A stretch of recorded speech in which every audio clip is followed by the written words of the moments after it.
அஸ்ஸலாமு அலைக்கும். Hello everyone.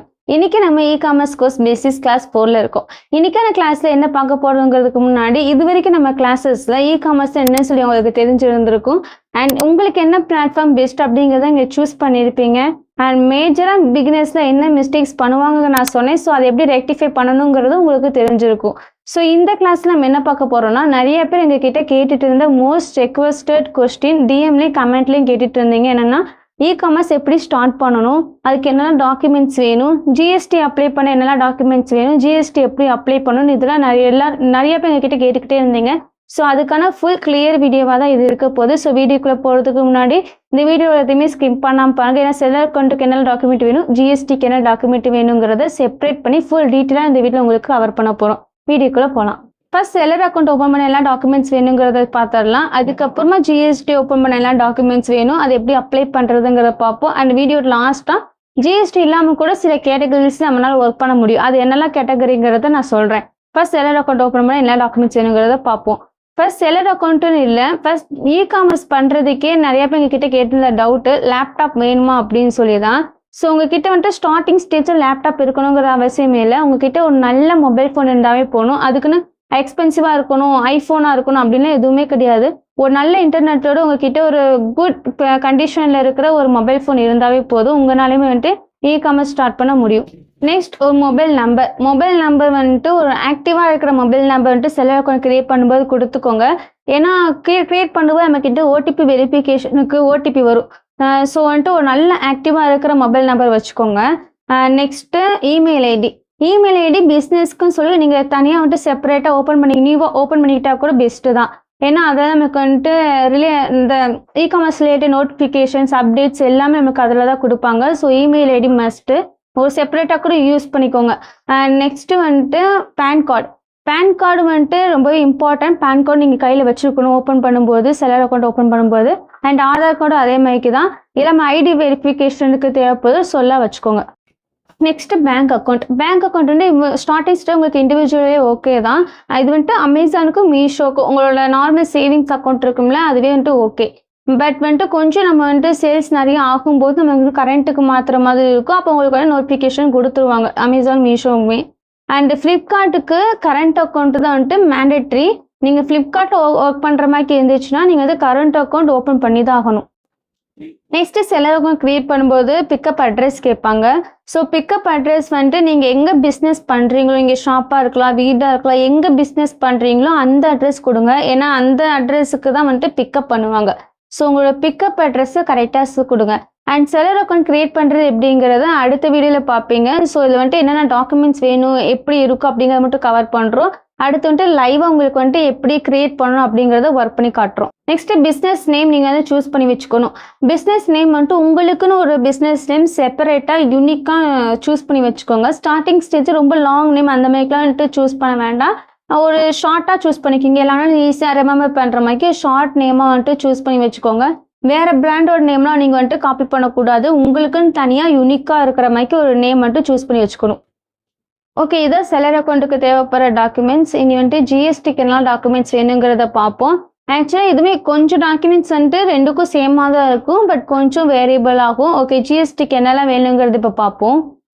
Okay, documents பார்க்கறதுக்கு முன்னாடி உங்களுக்கு இப்போ வந்துட்டு ஒரு டவுட் வந்துருக்கும், எப்படி ஜிஎஸ்டி அப்ளை பண்ணுறது அப்படின்னு சொல்லி. ஆக்சுவலி நீங்கள் வந்து ஜிஎஸ்டி போர்ட்டலில் போய் நம்மளாம் அப்ளை பண்ண முடியும். பட் அது வந்துட்டு கொஞ்சம் ரிஸ்க்கு. ஸோ ஆடிட்டர்கிட்ட போய் அப்ளை பண்ணுறது தான் வந்துட்டு பெஸ்ட்டு. ஸோ ஜிஎஸ்டி அப்ளை பண்ணுற ஒரு நல்ல ஆடிட்டர் பார்த்து அப்ளை பண்ணிக்கோங்க. அண்ட் அவங்க கிட்ட போகிறதுக்கு முன்னாடி என்னெல்லாம் டாக்குமெண்ட்ஸ் கொண்டு போகணுங்கிறத சொல்லிடுறேன். ஆக்சுவலாக பேன் கார்டு வேணும், ஆதார் கார்டு இருக்கணும், பாஸ்போர்ட் சைஸ் ஃபோட்டோ ஒன்று எடுத்துக்கோங்க. அண்ட் பேன் கார்டு ஆதார் கூட நம்ம மொபைல் ஃபோன் வந்துட்டு லிங்க் ஆகிருக்கணும். ஸோ அந்த மாதிரி பார்த்துக்கோங்க. நெக்ஸ்ட்டு மெயில் ஐடி வந்துட்டு நீங்கள் வந்துட்டு ஜிஎஸ்டி கொடுக்குற மாதிரி இருக்கும்.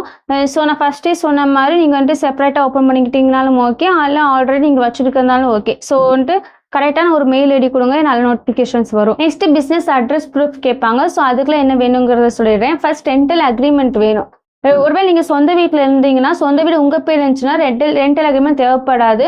ஒருவேளை உங்கள் அம்மா பேர்லேயோ உங்கள் அப்பா பேர்லேயோ வீடு இருந்துச்சுன்னா உங்களுக்கு ரெண்டல் அக்ரிமெண்ட் தேவைப்படும். அது வந்துட்டு நீங்கள் வந்து பத்திர ஆஃபீஸோ டைப்ரைட் ஆஃபீஸ்லேயோ போயிட்டு நீங்கள் வாங்கிக்கலாம். அண்ட் ஒருவேளை வாடகை வீட்டில் இருந்தீங்கன்னா ரெண்டல் அக்ரிமெண்ட்டை உங்கள் ஹவுஸ் ஓனர்கிட்ட சொல்லி வாங்கிக்கோங்க. நெக்ஸ்ட் அந்த வீட்டோட இபி பில் அண்ட் சொத்து வரி வேணும். சொந்த வீடாக இருக்கவங்களுக்கு ப்ராப்ளம்ல உங்களோட நீங்கள் கொடுத்துக்கலாம். ஒரு ரெண்டல் ஹவுஸ்ல இருந்தீங்கன்னா உங்க ஓனர்கிட்ட வந்துட்டு பேசி இபி பில்லும் சொத்து வரி வாங்கிக்கோங்க. Next bank passbook. நான் ஃபர்ஸ்டே சொன்ன மாதிரி அமேசானுக்கும் மீஷோக்கும் ஸ்டார்டிங் ஸ்டேஜில் உங்களோட சேவிங்ஸ் அக்கௌண்ட்டே போதும். அண்ட் போக போக நீங்கள் வந்துட்டு கரண்ட் அக்கௌண்ட்டுக்கு சேஞ்ச் பண்ணிக்கிற மாதிரி இருக்கும். பட் ஃப்ளிப்கார்ட்டுக்கு நீங்கள் ஸ்டார்டிங் ஸ்டேஜே கரண்ட் அக்கௌண்ட் ஓப்பன் பண்ணி தான் ஆகணும். சேவிங்ஸ் அக்கௌண்ட்டில் நாட் அலோட். ஓகே, இப்போ வந்துட்டு நிறைய பேருக்கு ஒரு டவுட் இருக்கும், ஜிஎஸ்டி கண்டிப்பாக எழுத்தே ஆகணுமா, ஜிஎஸ்டி இல்லாமல் எதுவுமே நம்மளால் ஒர்க் பண்ண முடியாது அப்படின்னு சொல்லிட்டு ஒரு டவுட் இருக்கும். ஸோ அதுக்கு தான் இப்போ நான் கிளியர் பண்ண போகிறேன். ஆக்சுவலாக ஜிஎஸ்டி தேவையா அப்படிங்கிற சொல்கிறதுக்கு முன்னாடி இது வந்துட்டு நம்ம டிசைட் பண்ண முடியாது. ஏன்னா பிளாட்ஃபார்ம் இது வந்துட்டு வேரியபிள் ஆகும். ஸோ ஜிஎஸ்டி இல்லாமல் சில பொருள் வந்து நம்மளால் சேல்ஸ் பண்ண முடியும். ஸோ அதெல்லாம் என்ன கேட்டகரிங்கிறத நான் சொல்கிறேன். ஃபர்ஸ்ட் அமேசானுக்கு பார்ப்போம். ஆக்சுவலாக அமேசானுக்கு வந்து 98% ஜிஎஸ்டி தேவை தான். இது 2% வேணால் நம்மகிட்ட ஜிஎஸ்டி இல்லாமல் நம்மளால் சில கேட்டகரிஸில் ஒர்க் பண்ண முடியும். அதெல்லாம் என்ன கேட்டகரிஸ்ன்னு சொல்கிறேன். ஸோ புக்ஸ் ஐட்டம்ஸ்க்கு நமக்கு வந்து ஜிஎஸ்டி தேவைப்படாது. இது அமேசானில் புக்ஸ் ஐட்டம்ஸ்க்கு தேவைப்படாது. அண்ட் பூஜா ஐட்டம்ஸ்க்கு தேவைப்படாது.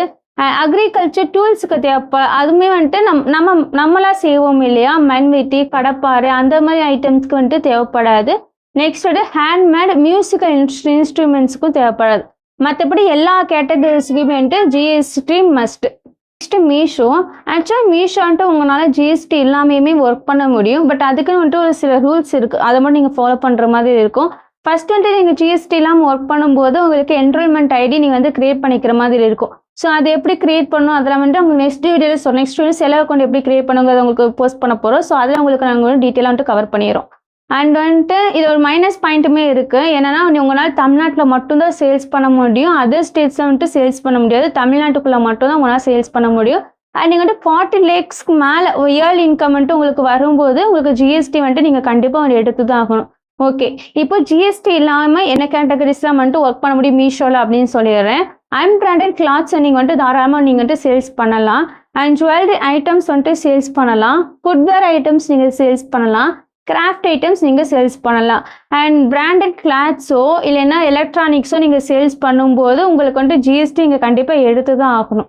நெக்ஸ்ட்டு ஃப்ளிப்கார்ட்டுக்கு வந்துட்டு ஜிஎஸ்டி இல்லாமல் நம்மளால் ஃப்ளிப்கார்ட்டில் சேல்ஸ் பண்ணவே முடியாது. இது ரெண்டில் கூட கொஞ்சம் நம்மளுக்கு இதெல்லாம் இருக்குது, சேல்ஸ் பண்ணலாம்னு சொல்லிட்டு சில கேட்டகரிஸ் இருக்குது. பட் ஃப்ளிப்கார்ட்டில் வந்துட்டு எதுவுமே நீங்கள் ஜிஎஸ்டி இல்லாமல் சேல்ஸ் பண்ணவே முடியாது. ஸோ ஜிஎஸ்டி எடுத்து தான் ஆகணும் நீங்கள் ஃப்ளிப்கார்ட்டில் ஒர்க் பண்ணுற மாதிரி இருந்தால். ஓகே, இப்போ வீடியோ ஃபைனலுக்கு வந்துட்டோம். ஆக்சுவலி இந்த வீடியோ வந்துட்டு உங்களுக்கு ரொம்ப யூஸ்ஃபுல்லாக இருக்கும்னு சொல்லி நினைக்கிறேன். ஏன்னா இதிலே வந்துட்டு நாங்கள் நிறைய கொஸ்டின்ஸ் வந்துட்டு கவர் பண்ணிட்டோம். எங்ககிட்ட வாட்ஸ்அப்பில் நிறைய பேர் வந்துட்டு கேட்டுட்டு இருந்த கொஸ்டின், ஜிஎஸ்டி தேவையா, ஜிஎஸ்டி நம்ம என்ன பண்ண முடியுமா, என்ன கேட்டகரிஸில் பண்ண முடியும்னு சொல்லிட்டு நிறையா கொஸ்டின்ஸ் வந்து கேட்டுருந்தாங்க. ஸோ அது எல்லாமே வந்துட்டு இந்த டாபிக்ஸ்லாம் கவர் பண்ணிட்டு இருந்ததுனால செப்பரேட்டாக வந்துட்டு இதுக்கு கொஸ்டின் ஆன்சர் எதுவும் நாங்கள் வந்துட்டு போஸ்ட் பண்ணல. ஓகே, நெக்ஸ்ட் வீடியோ வந்து நம்ம செலர் அக்கௌண்ட் எப்படி கிரியேட் பண்ணுறது அப்படின்னு சொல்லிட்டு நாங்கள் லைவாக சிஸ்டமில் வந்துட்டு உங்களுக்கு ஒர்க் பண்ணி காமிட்டுறோம். ஓகே, இந்த வீடியோ இதோட முடிஞ்சு. இந்த வீடியோவை ஃபுல்லாக யாராவது பார்த்துட்டு இருந்தீங்கன்னா தேங்க்யூ ஸோ மச். அண்ட் இந்த வீடியோவை யாருக்காவது யூஸ்ஃபுல்லாக இருக்கும், இ-காமர்ஸ் கோர்ஸ் யாராவது ஃப்ரீயாக லேர்ன் பண்ணணும் அப்படின்னு நினச்சாங்கன்னா இந்த வீடியோ ஷேர் பண்ணுங்கள். நாங்கள் உங்களுக்கு குரூப் லிங்க் வந்துட்டு சென்ட் பண்ணிடுவோம். அண்ட் இந்த வீடியோ கீழே உங்களுக்கு ஏதாவது ஜிஎஸ்டி பற்றி ஏதாவது டவுட்ஸ் இருந்தாலோ ஆர் பேர் என்ன இ-காமர்ஸ் பற்றி டவுட்ஸ் இருந்தாலும் நீங்கள் தாராளமாக இந்த வீடியோ கீழே கேட்க நாங்கள் உங்களுக்கு ரிப்ளை பண்ணுறோம். ஓகே, தேங்க்ஸ் ஃபார் வாட்சிங். நெக்ஸ்ட் வீடியோவில் பார்க்கலாம்.